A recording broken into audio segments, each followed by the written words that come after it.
আজকে আমরা আল্লাহর গোলামি ছেড়ে দিয়েছি, এই কারণে আমাদের ঘরের মধ্যে শান্তি নাই, সমাজে শান্তি নাই, রাষ্ট্রে শান্তি নাই, সারা পৃথিবীতে শান্তি নাই, সারা পৃথিবীতে যুদ্ধের দাবানল। আপনি কি মনে করছেন যুদ্ধ এমনি থাইমা দিব? এত সোজা না। এই যুদ্ধের পরেই ইমাম মাহদী আসবে ইনশাআল্লাহ।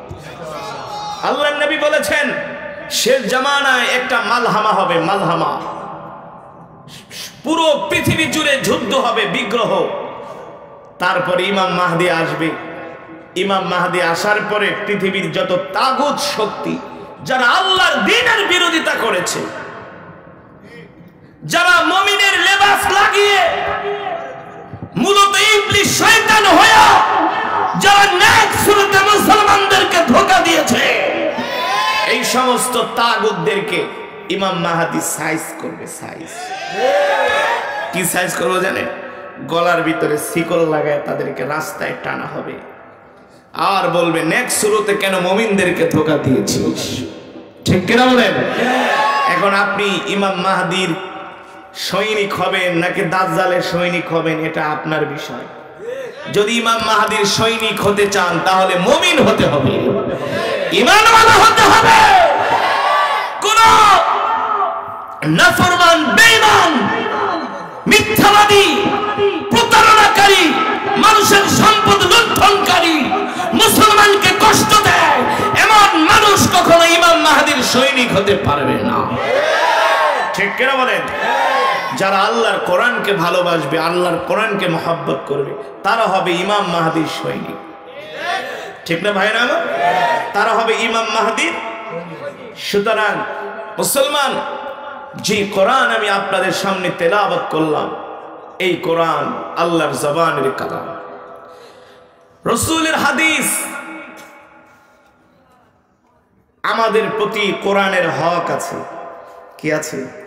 আল কোরআন হুজ্জাতুল লাকা ওয়া আলাইকা। আমাদের প্রতি কোরআনের হক আছে। প্রত্যেকটা মানুষের কাছে জিজ্ঞেস করা হবে তুমি কোরআনের হক আদায় করেছিলে কিনা। ঠিক কিনা বলেন? কোরআনের হক আদায়ের মধ্যে একটা হলো মাদ্রাসা প্রতিষ্ঠা করা। বাংলাদেশের মাদ্রাসাগুলো যদি বন্ধ হয়ে যায়, মসজিদের ইমাম নিয়োগ দেওয়া বন্ধ হয়ে যাবে। কথা বলেন? খতিব নিয়োগ দেওয়ার বন্ধ হয়ে যাবে। ঠিক কিনা বলেন? হাফেজ আলেমের ফ্যাক্টরি বন্ধ হয়ে গেলে আর কোরআন পড়ানোর জন্য, কোরআন শোনার জন্য কোন হাফেজ আলেম পাবেন?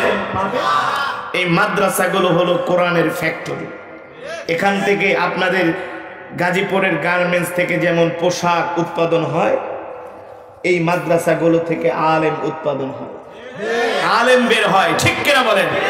আর আলেম যদি এই সমাজের মধ্যে, রাষ্ট্রের মধ্যে না থাকে, তাহলে সাধারণ মুসলমান বেঈমান হয়ে যাবে, মুনাফিক হয়ে যাবে, ঈমান হারা হয়ে যাবে, এতে কোনো সন্দেহ নাই। ঠিক কিনা বলেন?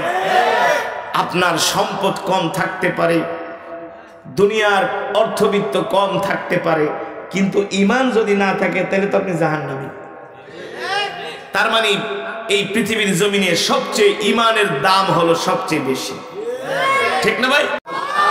একমাত্র মহান রব্বুল আলামিনের জন্য, যিনি আমাদেরকে সৃষ্টি করেছেন। ঠিক না বলেন? মুসলমান, আমাদের হায়াতের মালিক কে? আমাদের রিজিকের মালিক কে? আমরা কার গোলাম? আরো জোরে বলুন। শীত দেওয়ার মালিক কে? গরম দেওয়ার মালিক কে? পৃথিবীর কোন রাষ্ট্রপ্রধানের হাতেই ক্ষমতা আছে? জোরে বলুন, আছে? আমাদের রব কয়জন? আরো জোরে বলুন। আমাদের রব একজন। ঠিক কিনা বলেন? কুল হুয়াল্লাহু আহাদ। আমাদের রব একজন, আমাদের রবের কোন শরীক নাই। ঠিক কিনা বলেন? আল্লাহুস সামাদ। আমাদের রব কারো মুখাপেক্ষী নয়।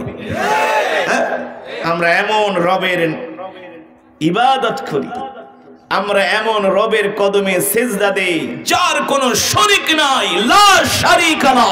তিনি হলেন একচ্ছত্র ক্ষমতার মালিক। পৃথিবীর রাষ্ট্রপ্রধানদের ক্ষমতার পালা বদল হয়, হয় কি হয় না? আমার রবের ক্ষমতার কোনো পরিবর্তন নাই।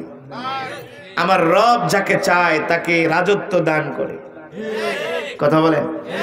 আবার রব যাকে চায় তাকে রাস্তায় রাস্তায় ঘোরায়, ঠিক না? আমার রব এই পৃথিবীর জমিনে যত মাখলুকাত আছে, যত কীট পতঙ্গ আছে, আটলান্টিক মহাসাগর থেকে শুরু করে প্রশান্ত মহাসাগর, বঙ্গোপসাগর, এই সমুদ্রের নিচে যত জলজ প্রাণী আছে, সবার রিজিকের মালিক হলেন আমার রব, ঠিক না? সেই রবের কালাম থেকে আমি তেলাওয়াত করেছি, আপনারা শুনছেন তো? আমি পড়েছি, আপনারা শুনেছেন। এক এক হরফে 10টি করে নেকি পেয়েছেন। কয়টা করে? 10টি করে নেকি পেয়েছেন। এই মাজমায় যারা উপস্থিত হয়েছেন সকলেই এক খতম করে করে কোরআনুল কারীমের সওয়াব পেয়েছেন। খুশি নাকি বেজার? বলি আলহামদুলিল্লাহ।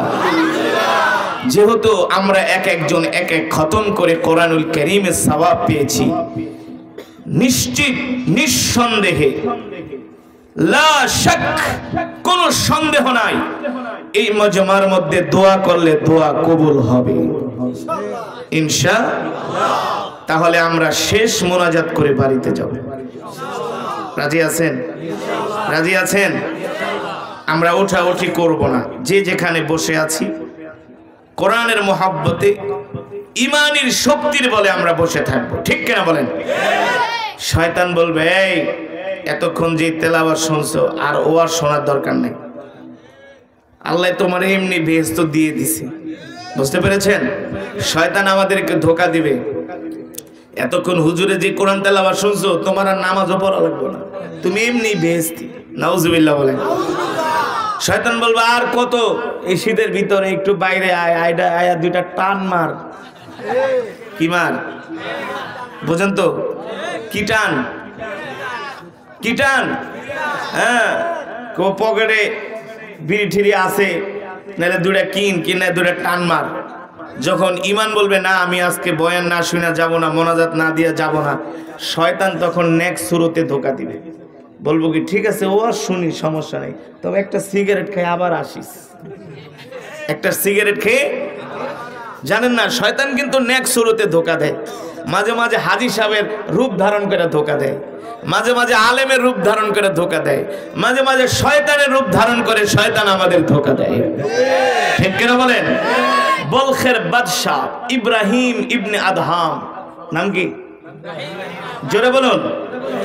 বলখের বাদশাহ, তিনি ছিলেন বাদশাহ, বাদশাহ, বাদশাহ, রাজা, 2-4 টাকার রাজা না, বলখের বাদশাহ।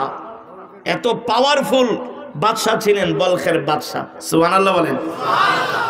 এত পাওয়ারফুল বাদশাহ ছিলেন তিনি, দেখেন রাজপ্রাসাদে শান্তি পাওয়া যায় না, ভালো খাওয়ার মধ্যে শান্তি পাওয়া যায় না, বিলাসিতার মধ্যে শান্তি আসে না, শান্তি আসে একমাত্র আল্লাহর গোলামি করার মাধ্যমে।